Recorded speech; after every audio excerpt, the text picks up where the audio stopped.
Shroud of Turin mystery solved after a historian pinpoints a key overlooked detail.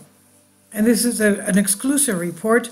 One renowned historian said relics such as the Shroud of Turin, believed to be the shroud that covered our Lord Jesus Christ, may have been taken too literally, with secrets held in the people who worshipped the artifact.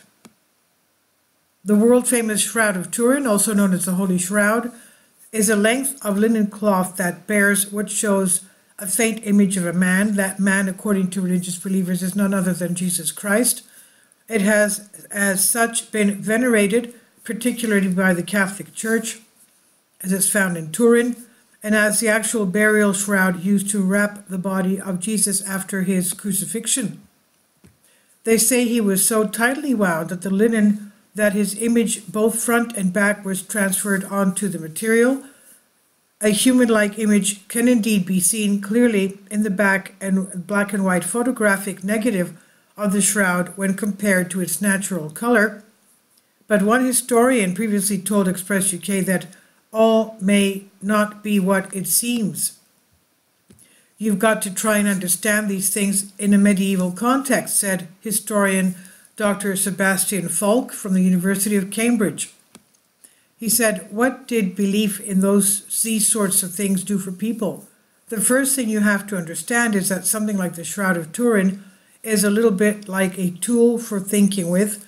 It's a kind of way of understanding the world around you. Dr. Falk believes that the true significance of the likes of the Turin Shroud rests with their use and perhaps not with the image they display.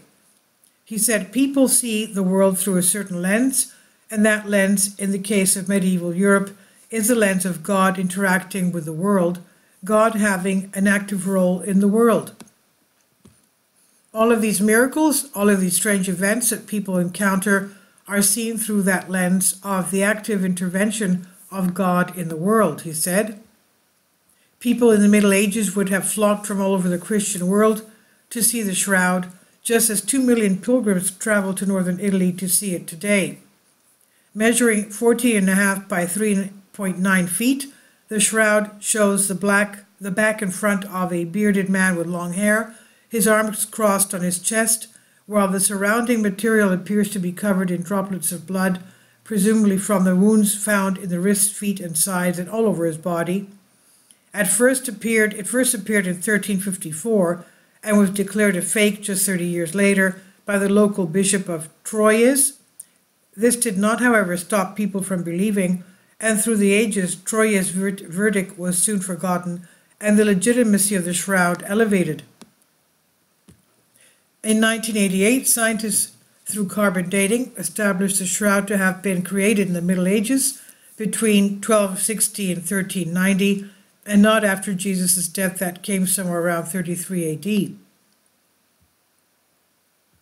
Predictably, the results were contested, with many arguing that the apparatus used skewed and true date because of material dating discrepancies.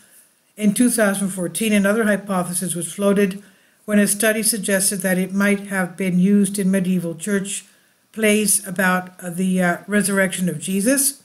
Others say it is a photograph, a painting, a natural chemical process, or perhaps made by some sort of unknown energy release. Dr. Falk said the explanations only further expose our desire to solve the mystery rather than to try to understand it. He said it's people of the present who have a particular hang-up about the Shroud of Turin. This was not something that was particularly outstandingly famous in the Middle Ages. It's a modern question, and in the Middle Ages there were thousands of relics like this which were important parts of people's beliefs, he said. And this is on Express UK by Joel Day. Please leave your comments. Thank you for your support. My Patreon account. The daily posts are 5 videos daily, and they are totally different from what I have on my YouTube channel. Thank you so much for your support and that you find all my content so interesting. You'll find the Patreon account details in the description box below.